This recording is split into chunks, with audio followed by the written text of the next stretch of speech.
அரசியல் பாடம் நடத்துறதுக்கு தமிழ்நாட்டில் கல்லூரி கிடையாது, ஆரம்ப பாடசாலை கிடையாது, கிராம சபை கூட கிடையாது.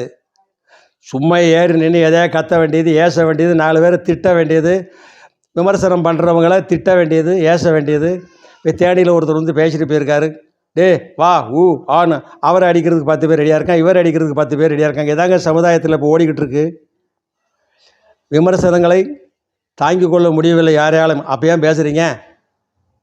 இப்போ நம்ம பேசுகிறோம், மக்கள் மனசில் என்ன இருக்கோ அதை பேசுகிறோம். நீ ஏசுனா ஏசிட்டு போ, பேசினா பேசிட்டு போ, அதை பற்றிலாம் அதை நம்ம கவலைப்படுறது கிடையாது. நமக்கு சமூக ஆர்வலர், சமூகத்துக்காக பேசுகிறோம். அரசியல் சாராதவன் நான், ஜால்ரா கிடையாது. ஜால்ரா எவனுக்கும் போட மாட்டேன், கை விட்டு வாங்க மாட்டேன். நான் அரசியல் பேசுகிறேன்.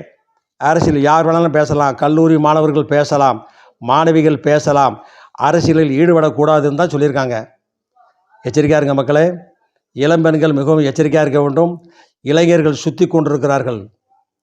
எச்சரிக்கை.